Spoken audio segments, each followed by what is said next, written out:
ਨਵੇਂ ਸਾਲ ਦੀ ਸ਼ੁਰੂਆਤ ਤੋਂ ਬਾਅਦ ਕੈਨੇਡਾ ਵਾਸੀਆਂ ਦੇ ਲਈ ਵਿੱਤੀ ਮਦਦ ਦੇ ਸੰਬੰਧੀ ਪ੍ਰੋਗਰਾਮ ਤੇ ਨਾਲ ਹੀ ਹੋਰ ਕਿਹੜੀਆਂ ਗੱਲਾਂ ਕਹਿੰਦੇ ਹੋਏ ਪ੍ਰਧਾਨ ਮੰਤਰੀ ਜਸਟਿਨ ਟਰੂਡੋ ਨੇ ਦਿੱਤਾ ਬਿਆਨ, ਦਵਾਂਗੀ ਜਾਣਕਾਰੀ। ਕਿਊਬੈਕ ਦੇ ਵਿੱਚ ਇੱਕ ਹਸਪਤਾਲ ਦੇ ਕਾਮਿਆਂ ਨੂੰ ਕੋਵਿਡ-19 ਹੋਣ ਦੇ ਬਾਰੇ ਮਾਮਲੇ ਸਾਹਮਣੇ ਆਏ ਤਾਂ 400 ਤੋਂ ਵੱਧ ਸਟਾਫ ਮੈਂਬਰ ਇਸ ਸਮੇਂ ਕੋਵਿਡ ਤੋਂ ਪੋਜ਼ਿਟਿਵ। ਓਨਟਾਰੀਓ ਸੂਬੇ ਨੇ ਮੁੜ ਤੋਂ ਸਖਤੀ ਦਾ ਐਲਾਨ ਕਰ ਦਿੱਤਾ। ਦੱਸਾਂਗੇ ਪ੍ਰੀਮੀਅਰ ਡਗ ਫੋਰਡ ਨੇ ਕੀ ਕੁਝ ਕਿਹਾ।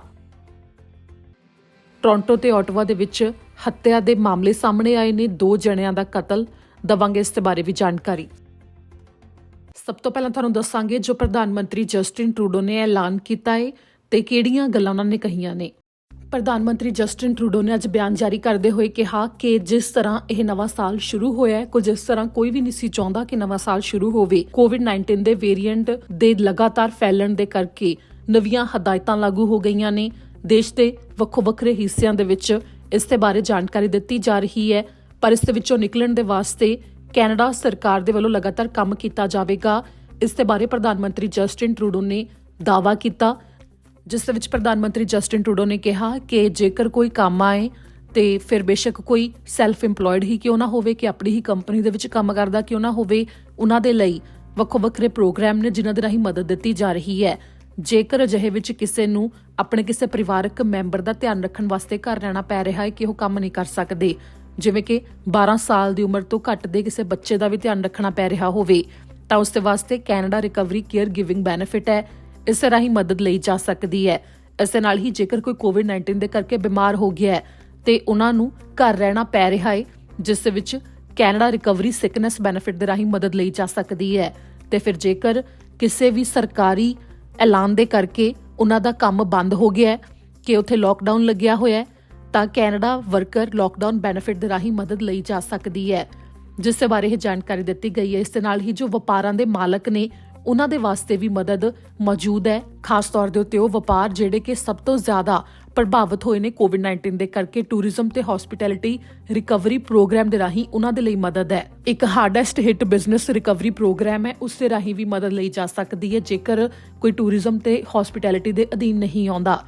ਜੋ ਕਿ ਵੇਜ ਤੇ ਰੈਂਟ ਸਬਸਿਡੀਜ਼ ਨੇ, ਉਹ ਵੀ ਹਜੇ ਦਿੱਤੀਆਂ ਜਾ ਰਹੀਆਂ ਨੇ ਕਿ ਕਾਮਿਆਂ ਦੀਆਂ ਤਨਖਾਹਾਂ ਨੂੰ ਲੈ ਕੇ ਮਦਦ ਦਿੱਤੀ ਜਾ ਰਹੀ ਹੈ, ਤੇ ਜਿਸ ਥਾਂ ਦੇ ਉੱਤੇ ਵਪਾਰ ਮੌਜੂਦ ਹੈ ਉਸ ਥਾਂ ਦੇ ਕਿਰਾਏ ਨੂੰ ਲੈ ਕੇ ਵੀ ਸਰਕਾਰ ਵੱਲੋਂ ਮਦਦ ਦਿੱਤੀ ਜਾ ਰਹੀ ਹੈ। ਜੋ ਕਿ ਕੈਨੇਡਾ ਰਿਕਵਰੀ ਹਾਇਰਿੰਗ ਪ੍ਰੋਗਰਾਮ ਹੈ, ਉਸ ਦੇ ਵਿੱਚ ਵੀ ਮਦਦ ਦਿੱਤੀ ਜਾ ਰਹੀ ਹੈ, ਜਿਸ ਨੂੰ ਕਿ ਅੱਗੇ ਹੋਰ ਵਧਾਇਆ ਜਾਵੇਗਾ, ਜਿਸ ਦੇ ਬਾਰੇ ਪ੍ਰਧਾਨ ਮੰਤਰੀ ਜਸਟਿਨ ਟਰੂਡੋ ਨੇ ਜ਼ਿਕਰ ਕੀਤਾ।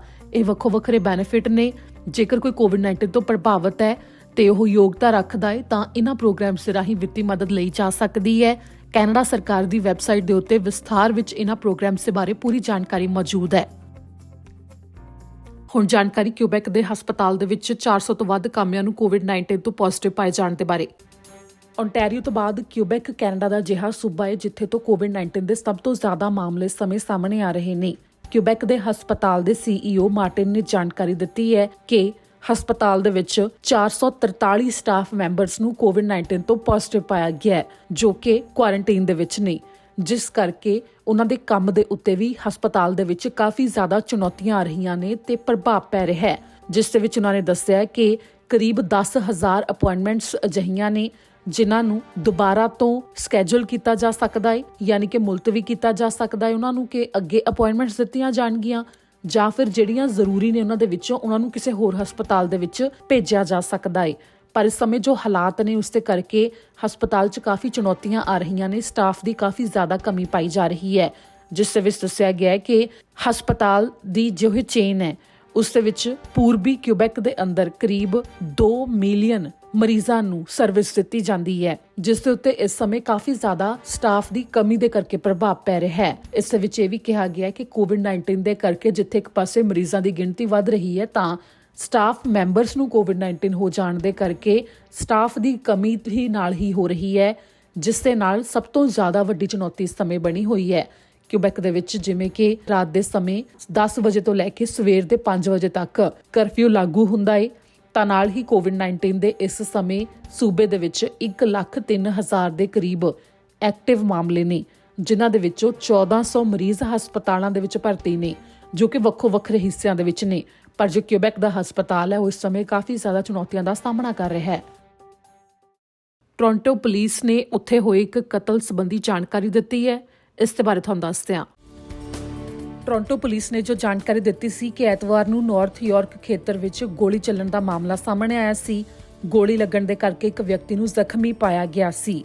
ਪੁਲਿਸ ਨੇ ਦੱਸਿਆ ਕਿ ਉਹਨਾਂ ਨੂੰ ਵੈਸਟਰਨ ਰੋਡ ਤੇ ਹਾਈਵੇ 401 ਦੇ ਉੱਤੇ ਐਤਵਾਰ ਨੂੰ ਸ਼ਾਮ ਨੂੰ 5:51 ਦੇ ਕਰੀਬ ਬੁਲਾਇਆ ਗਿਆ ਸੀ ਕਿ ਉੱਥੇ ਗੋਲੀਆਂ ਚੱਲੀਆਂ ਨੇ।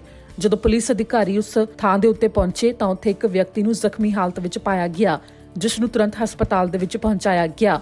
ਪਰ ਹੁਣ ਸੋਮਵਾਰ ਨੂੰ ਪੁਲਿਸ ਨੇ ਜਾਣਕਾਰੀ ਦਿੱਤੀ ਹੈ ਕਿ ਉਸ ਵਿਅਕਤੀ ਨੇ ਹਸਪਤਾਲ ਦੇ ਵਿੱਚ ਦਮ ਤੋੜ ਦਿੱਤਾ ਹੈ, ਜਿਸ ਦੀ ਕਿ ਪਛਾਣ ਪੁਲਿਸ ਨੇ ਦੱਸੀ ਹੈ ਕਿ ਟੋਰਾਂਟੋ ਦਾ ਰਹਿਣ ਵਾਲਾ 37 ਸਾਲਾ ਐਰੀਓ ਫੈਕੋਮੀ ਸੀ, ਜਿਸ ਨੇ ਕਿ ਦਮ ਤੋੜ ਦਿੱਤਾ ਹੈ, ਜੋ ਕਿ ਟੋਰਾਂਟੋ ਦੇ ਵਿੱਚ ਸਾਲ 2022 ਦਾ ਹੋਇਆ ਪਹਿਲਾ ਕਤਲ ਦੱਸਿਆ ਗਿਆ ਹੈ। ਇਸ ਮਾਮਲੇ ਵਿੱਚ ਸ਼ੱਕੀ ਦੇ ਬਾਰੇ ਕੋਈ ਵੀ ਜਾਣਕਾਰੀ ਪੁਲਿਸ ਨੇ ਜਾਰੀ ਨਹੀਂ ਕੀਤੀ ਹੈ, ਪਰ ਪੁਲਿਸ ਨੇ ਕਿਹਾ ਕਿ ਜੇਕਰ ਕਿਸੇ ਨੂੰ ਵੀ ਇਸ ਦੇ ਬਾਰੇ ਕੋਈ ਹੋਰ ਜਾਣਕਾਰੀ ਹੋਵੇ ਤਾਂ ਉਹਨਾਂ ਨੂੰ ਸਹਿਯੋਗ ਜ਼ਰੂਰ ਦਿੱਤਾ ਜਾ ਸਕਦਾ ਹੈ।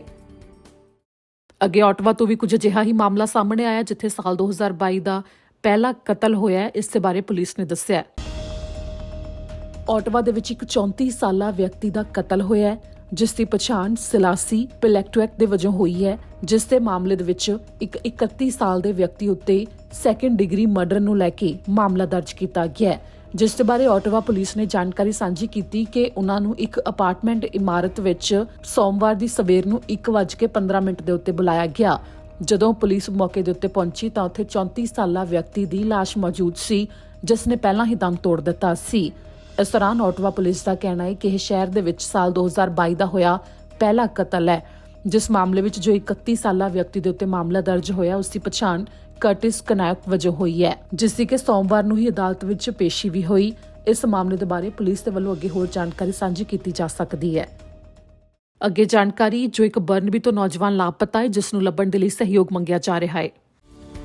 ਬਰਨਬੀ RCMP ਨੇ ਇੱਕ 25 ਸਾਲ ਦੇ ਨੌਜਵਾਨ ਨੂੰ ਲੱਭਣ ਦੇ ਵਾਸਤੇ ਸਹਿਯੋਗ ਦੀ ਮੰਗ ਕੀਤੀ ਹੈ, ਜੋ ਕਿ ਲਾਪਤਾ ਹੈ। ਰਿਆਨ ਪ੍ਰਾਈਸ ਉਸ ਦਾ ਨਾਮ ਹੈ, ਜਿਸ ਦੇ ਬਾਰੇ ਦੱਸਿਆ ਗਿਆ ਹੈ ਕਿ ਆਖਰੀ ਵਾਰ ਉਸਨੇ ਆਪਣੇ ਪਰਿਵਾਰ ਦੇ ਨਾਲ ਦਸੰਬਰ 20, 2021 ਨੂੰ ਸੰਪਰਕ ਕੀਤਾ ਸੀ, ਜਿਸ ਤੋਂ ਬਾਅਦ ਤੋਂ ਲੈ ਕੇ ਹੁਣ ਤੱਕ ਉਸਨੇ ਆਪਣੇ ਪਰਿਵਾਰ ਦੇ ਨਾਲ ਕੋਈ ਸੰਪਰਕ ਨਹੀਂ ਕੀਤਾ, ਜਿਸ ਦੀਆਂ ਤਸਵੀਰਾਂ ਵੀ ਪੁਲਿਸ ਨੇ ਸਾਂਝੀਆਂ ਕੀਤੀਆਂ ਨੇ, ਜਿਸ ਦੇ ਬਾਰੇ ਦੱਸਿਆ ਗਿਆ ਹੈ ਕਿ ਉਹ ਮੂਲ ਨਿਵਾਸੀ ਹੈ ਤੇ ਉਸ ਦੇ 5 ਫੁੱਟ 9 ਇੰਚ ਦੇ ਕਰੀਬ ਕੱਦ ਹੈ ਤੇ 175 ਪਾਉਂਡ ਦੇ ਕਰੀਬ ਉਸਦਾ ਭਾਰ ਹੈ, ਜਿਸ ਦੇ ਕਿ ਛੋਟੇ ਕਾਲੇ ਵਾਲ ਨੇ। ਜਿਸ ਦੇ ਬਾਰੇ ਦੱਸਿਆ ਗਿਆ ਹੈ ਕਿ ਆਖਰੀ ਵਾਰ ਜਦੋਂ ਉਸ ਨੂੰ ਦੇਖਿਆ ਗਿਆ, ਜ਼ਿਆਦਾਤਰ ਉਸਦੇ ਵੱਲੋਂ ਐਡੀਡਾਸ ਦੀ ਜੈਕਟ ਪਾਈ ਹੁੰਦੀ ਹੈ, ਜਿਸ ਦੀ ਤਸਵੀਰ ਵੀ ਤੁਸੀਂ ਦੇਖ ਸਕਦੇ ਹੋ, ਜਿਸ ਦੇ ਵਿੱਚ ਦੱਸਿਆ ਗਿਆ ਹੈ ਕਿ ਜੋ ਫੋਟੋ ਦੇ ਵਿੱਚ ਐਡੀਡਾਸ ਦੀ ਜੈਕਟ ਦਿਖਾਈ ਦੇ ਰਹੀ ਹੈ, ਤਕਰੀਬਨ ਉਹ ਉਸੇ ਨੂੰ ਪਾ ਕੇ ਰੱਖਦਾ ਹੈ ਜਦ ਵੀ ਉਹ ਬਾਹਰ ਕਿਤੇ ਜਾਂਦਾ ਸੀ। ਪੁਲਿਸ ਨੇ ਦੱਸਿਆ ਕਿ ਰਿਆਨ ਦੇ ਪਰਿਵਾਰ ਨੂੰ ਉਸਦੀ ਸਿਹਤ ਨੂੰ ਲੈ ਕੇ ਤੇ ਸੁਰੱਖਿਆ ਨੂੰ ਲੈ ਕੇ ਚਿੰਤਾ ਹੋ ਰਹੀ ਹੈ, ਜਿਸ ਨੇ ਕਿ ਇੰਨੇ ਲੰਮੇ ਸਮੇਂ ਤੋਂ ਉਹਨਾਂ ਦੇ ਨਾਲ ਕੋਈ ਸੰਪਰਕ ਨਹੀਂ ਕੀਤਾ।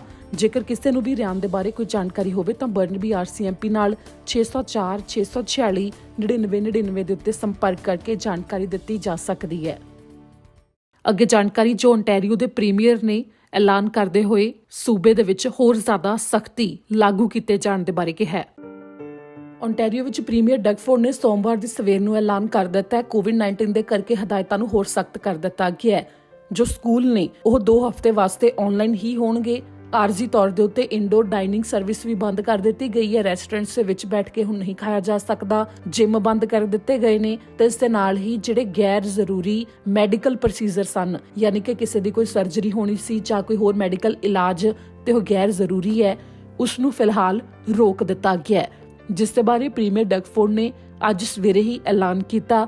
COVID-19 ਦੇ ਵਧਦੇ ਹੋਏ ਮਾਮਲਿਆਂ ਨੂੰ ਦੇਖਦੇ ਹੋਏ, ਜਿਸ ਦੇ ਵਿੱਚ ਕਿਹਾ ਗਿਆ ਕਿ ਜੋ ਹਾਲਾਤ ਨੇ ਇਸ ਮੌਕੇ ਹਜ਼ਾਰਾਂ ਦੀ ਗਿਣਤੀ ਵਿੱਚ ਹਸਪਤਾਲਾਂ ਵਿੱਚ ਬੈੱਡ ਨੇ ਜੋ ਘੱਟ ਪੈ ਸਕਦੇ ਨੇ, ਜਿਸ ਕਰਕੇ ਗੈਰ ਜ਼ਰੂਰੀ ਚੀਜ਼ਾਂ ਦੇ ਉੱਤੇ ਫਿਲਹਾਲ ਰੋਕ ਲਗਾਈ ਜਾ ਰਹੀ ਹੈ, ਜਿਸ ਨੂੰ ਕਿ ਕਿਹਾ ਗਿਆ ਕਿ ਇਹ ਸੂਬੇ ਦੇ ਵੱਲੋਂ ਐਲਾਨੇ ਗਏ ਦੂਜੇ ਭਾਗ ਦਾ ਰੋਡ ਮੈਪ ਹੈ, ਜਿਸ ਦੇ ਬਾਰੇ ਉਹਨਾਂ ਨੇ ਹੁਣ ਜਾਣਕਾਰੀ ਦਿੱਤੀ ਹੈ। ਦਰਅਸਲ ਜੋ COVID-19 ਦੇ ਕਰਕੇ ਓਮਿਕਰੋਨ ਵੇਰੀਐਂਟ ਦੇ ਵੀ ਮਾਮਲੇ ਲਗਾਤਾਰ ਫੈਲਣ ਦੇ ਕੇਸ ਸਾਹਮਣੇ ਆ ਰਹੇ ਨੇ, ਤਾਂ ਇਸ ਤੋਂ ਬਾਅਦ ਕਾਫੀ ਜ਼ਿਆਦਾ ਗਿਣਤੀ ਵਿੱਚ ਹਸਪਤਾਲਾਂ ਦੇ ਵਿੱਚ ਵੀ ਮਰੀਜ਼ਾਂ ਦੀ ਗਿਣਤੀ ਵੱਧ ਗਈ ਹੈ। ਜਿਵੇਂ ਕਿ ਜਨਵਰੀ 5 ਤੋਂ ਹੁਣ ਆਨਲਾਈਨ ਪੜ੍ਹਾਈ ਸਕੂਲਾਂ ਦੀ ਸ਼ੁਰੂ ਕੀਤੀ ਜਾ ਰਹੀ ਹੈ, ਤਾਂ 17 ਜਨਵਰੀ ਤੱਕ ਤਾਂ ਕੁਝ ਇਸੇ ਤਰ੍ਹਾਂ ਰਹਿਣ ਵਾਲਾ ਹੈ।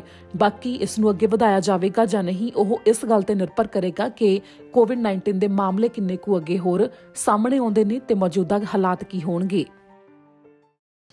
Effective Wednesday, January 5th at 12:01 a.m., Ontario will return to a modified Step 2 of the roadmap to reopen. The plan will be released before we confronted Omicron, laid out 2 clear reasons why we would implement province-wide measures. First, the introduction of a new variant. Second, if our healthcare system was threatened. Today, we face both of these. Our plan demands that we implement additional public health measures. Minister Elliott will share details with you shortly on what exactly this entails. But it will mean the closure of more indoor spaces where we know the risk of transmission is higher, especially with Omicron. But let me be clear, these will be targeted and they will be time limited. The immediate goal of these measures will be to blunt the latest wave so we can ease the pressure on our hospitals and allow more time to deliver these all-important booster shots, which continue at a tremendous pace. Because vaccines remain the key to our long-term success against this virus, and the call to arms we issued last month has been answered loud and clear.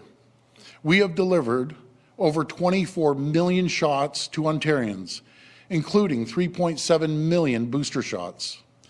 And over 1,300 regulated healthcare professionals, both active and retired, have stepped up to support the vaccine effort.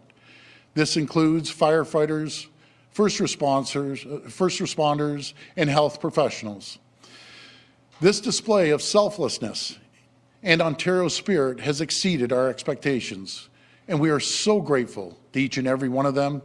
But we need to give our booster effort time it needs to succeed. And that means doing whatever possible to slow the spread of Omicron. And I say slow the spread because it can't be stopped. Look to other countries, other provinces. It's too contagious to stop completely.